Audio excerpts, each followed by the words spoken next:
Buenas noches, everyone. I hope everybody's doing well, blessed, and enjoying family. As always, thank you, everybody, for everyone's words, wishes, prayers, the love, time, and support you guys extend towards me. From the heart, I appreciate every one of you. Also, do please like, share, and subscribe if the message is to your liking in any way. And if not, do please let me know by putting a thumbs down. Well, to get into the story on hand, first and foremost, I disculpen. It's just one of them days, right? For those that know about my current health, and it's just a day. It should be a down day, but it just never is, right? Nevertheless, aquí estamos y a seguirle, right? I made a promise when I started with this, and as long as God gives life, I'm gonna push the message, right? Nevertheless, today I want to touch on tablas and go back, to where Tigre was selling. More so, this is gonna be a setup to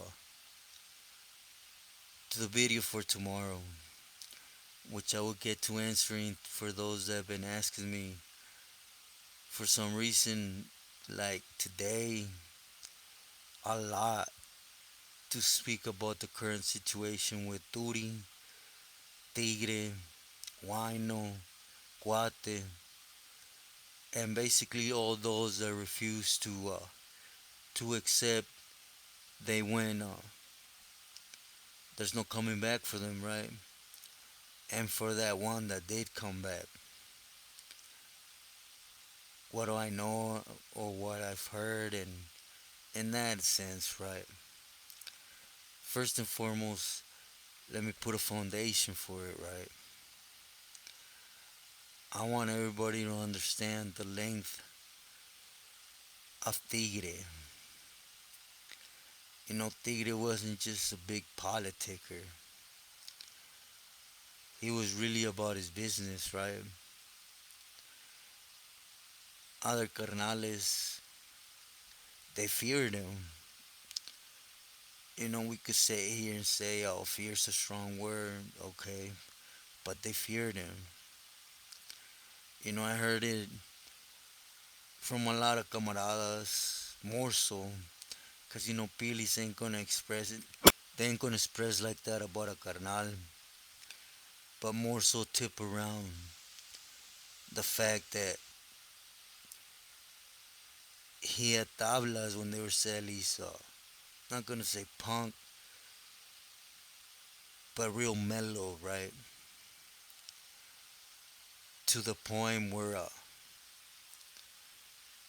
when I met Tigre, like I mentioned before, it was in Palm Hall, right? When I was there, he was in charge of the rutina on the yard, and he was a straight D. You guys know. I mean, I'll be honest with everybody. Every hole I went to, every shoe, it was group yards, whatever, I always had the responsibility of running the rutina, right? Because even though I'm beat down nowadays, at one point, I used to love getting paid. I had win for whatever that was worth, right? And you guys know I don't smoke, I don't drink, I don't. So it was like my hobby, right? I say this to say, I understood that when a camarada hits the hole, they have to get with the program, right? In the sense of they have to keep up with the rutina, because it's where in the hole where we gotta stay sharp in case doors crack, or even if you're headed back to the linea, you can't hit the linea worse than you come in, right? More so because you're gonna be laying around a lot more, right? Less activity. So, but I understood the 25th set rutina that I used to use, right? It was hard for some individuals, which includes myself. When I first hit the shoe after that year, something I was in Ironwood on the main line. I did barra, dips, all that, push ups, but it ain't the same, right? For example, over here we started off with 113 Navy SEALs, 113, 24 count burpees, 113 Brown Eagles, 4 calisthenics, push ups. Then we went down to 275, you know, Navy SEALs, Brown Eagles, burpees, then 50, then 25, then 13, but in between 4 sets of calisthenics, right? And it was the full rutina. And believe me, when I hit the hole, it was something to get used to, cause I get to the point where I had to throw up, but definitely trying to keep up, especially in the desert, right? Like Ironwood, Blythe, it's makes you wanna faint.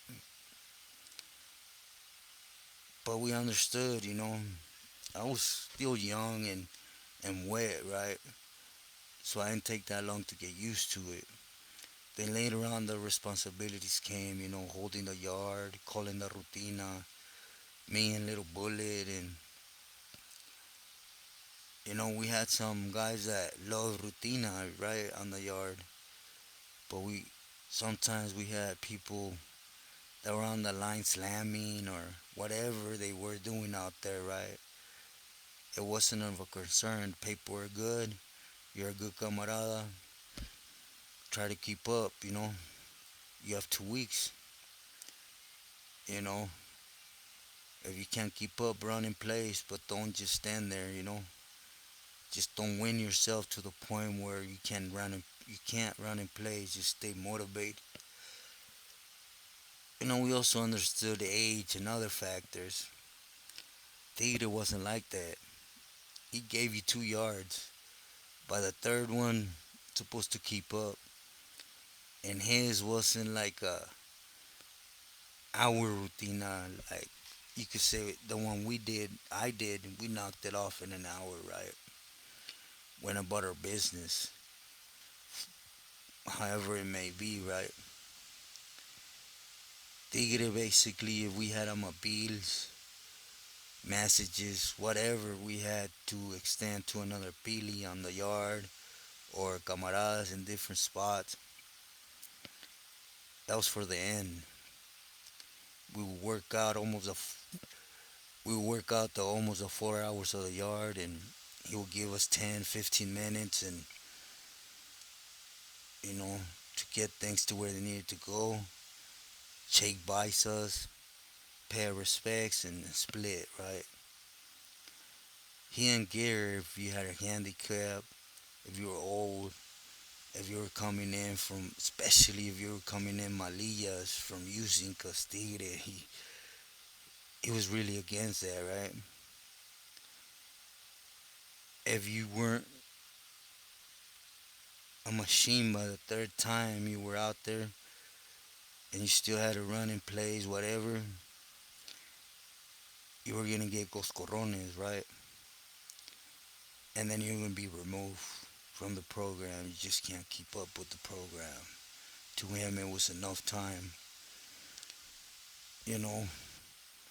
And again, we're we're homies, and we can't say nothing, right? Other Pilis, they didn't really mess with Tigre like that, you know. As with Frank B, for some reason they let him be, you know, even though they weren't just abusing their power, they were literally punking camaradas in the open, right? Well, you know, that was my personal running with Tigre. Had met already Pelon. Dad came from LA County from pulling that move for him, and a lot more things, you know, that they're not really out there, and I ain't gonna be the one to discuss them. Again, there's people that know Pelon more than I do, right? And anyways, he went up to the Bay, sailed up with Tablas, and he wanted full control of the whole organization to the point where it's ridiculous, right? Separating, again, he hated the Gatos, point blank.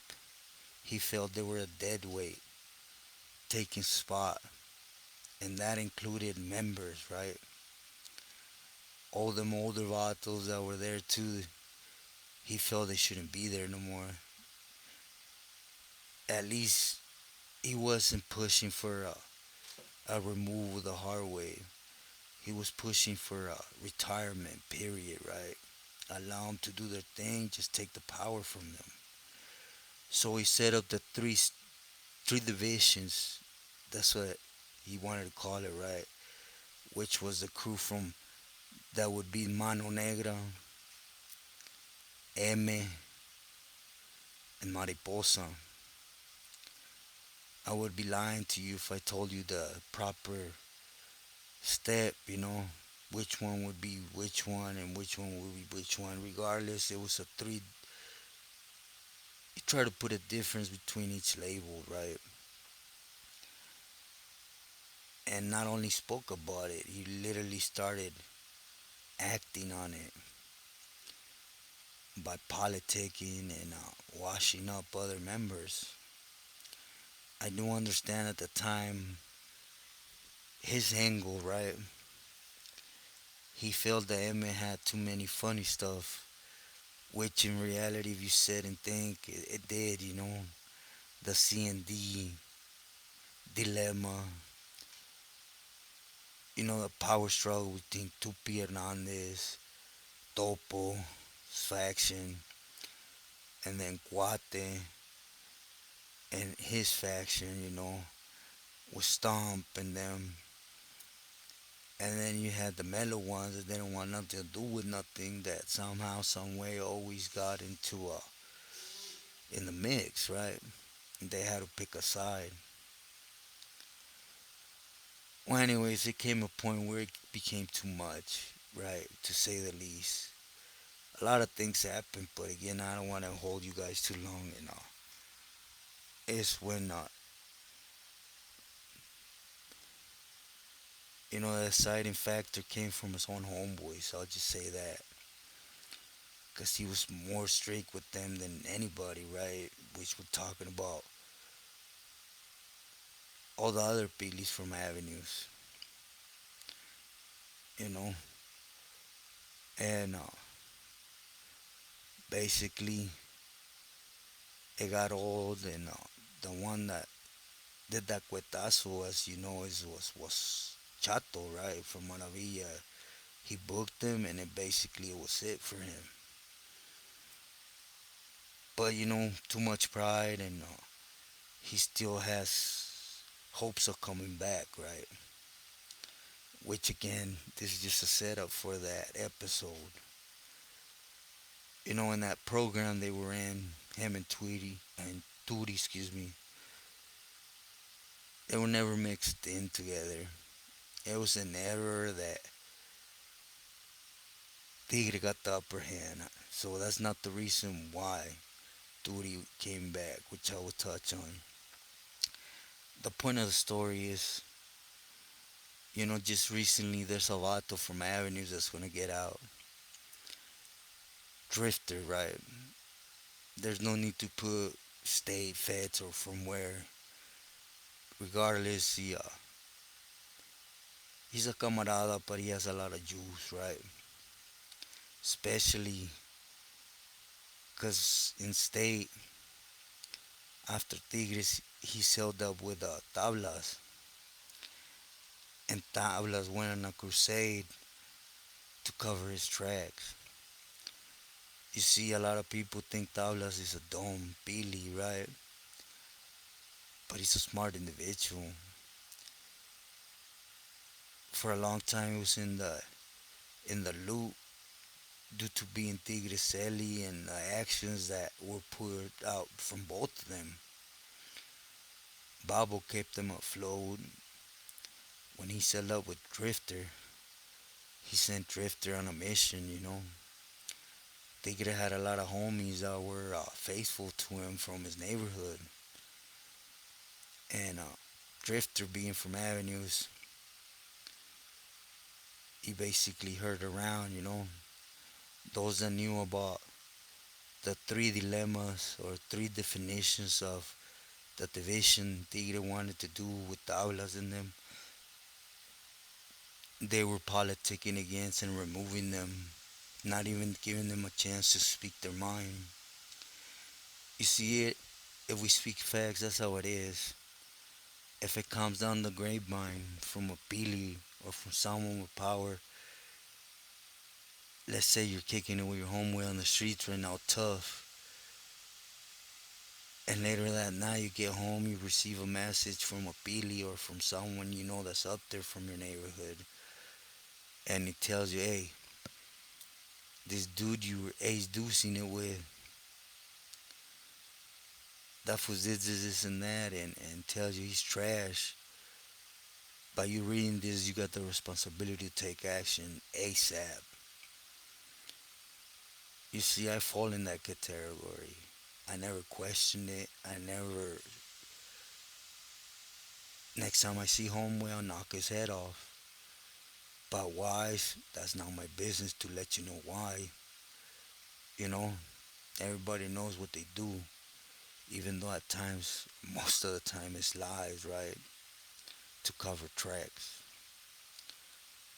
Tablas did it with, man, as you know, all the crew under Tigre, most of them, except Drifter, got washed up. And Drifter, because again, Tabla shielded them, sailed up with them, and he utilized them to the point where, Tablas continue to politic and, well, with good reason, right? There's just no way, no how Tigre will ever walk a main line. As I will touch up tomorrow, the point of this message, is the games are played. You know, so much power has been given to these individuals that in reality we sweat, we sweat, we bleed, we cry. If you love your neighborhood the way I loved mine for your barrio, but you're giving an individual that's not even from your barrio as much power as to just decide who's good, who's not in your neighborhood, even though you know individuals, even though there's no black and white on them. More so, if it was a case that most of the time they put on people, true, wouldn't you know, right? If it's your raised dues. But again, it's to a point where, as I once was that person, right? There's fear to even question. But I guess Drifter picked up something when he was Tablas and he went off to a different spot. As I said, he's about to hit the streets. Tablas continues to do his thing. You know, Sitting down analyzing things. I'll answer a question I've been asked a lot. Who do I think has a lot more power in the state? Definitely Tablas is up there. And he's going to maintain up there because he's made it so good where he's the only Pili from Florencia in the state that Florencia is listening to. Just look at the new politic he played on his own homeboy Topo. Again, with reason. And his predecessor, he put there, Wizard, he has a campaign out for him too, right? But again, the message I want to put on this is as I always say, Drifter's a backstabber. You guys know I hardly ever speak against camaradas, but Drifter ain't a camarada. One that just to please appealing and cover his back didn't care to wash 10, 15, 20 of his own homeboys from the neighborhood for no reason. None. No paperwork, no bad doings, nothing. Just for the fact it discomfort Tablas because he was scared he was going to have Tigre's punishment, which in reality it should have happened. He was backing up Tigres to a fullest. It wasn't his decision to have him whacked and stopped. It was his own homeboys or pilis, right? From avenues that decided to do it. Boxer at the moment, Psycho. Well, you guys know who. But if it would have been for Tablas and Tigre would have succeeded, he would have been there supporting him to the fullest. But then fear came into effect. And when fear came into effect, he utilized a vato that in reality put down his barrio and washed up. Avenue might be a big neighborhood, but let's speak about my neighborhood. A vato brings 20 homies of mine from my neighborhood down. It's gonna hurt my neighborhood. So where's the love at? So I leave this with a message I always say. When I say be smart, do your homework. When individuals get out from doing a lot of time, ask around your neighborhood. I'm pretty sure a lot of people have a lot to say about Drifter, right? One, two, just do your homework a little bit. I heard that up in the feds, he continued to use and abuse his neighborhood. So regardless, you're gonna tap into something, and I don't say it for you to go against him. Nah, I always say stay true, right? There's no reason to ever go against your neighborhood or what's established as a letter of command, whatever. I say be smart. When he comes and you start seeing him run drag, after you do homework, you will know exactly it. Hear him out, say see, see, see, see. But if it's more convenient for you to take 3 steps back and just allow him do his thing without having to poison you and ruin you, you know, stay on top of it. But I always said, There's a time for game banging, hoop banging, doing prison time, but be smart because there's also a time where those that suffer with you should have peace, including yourself. Stay true to yourself and loyal to your loved ones. Buenas noches, everyone. This is what we start. We always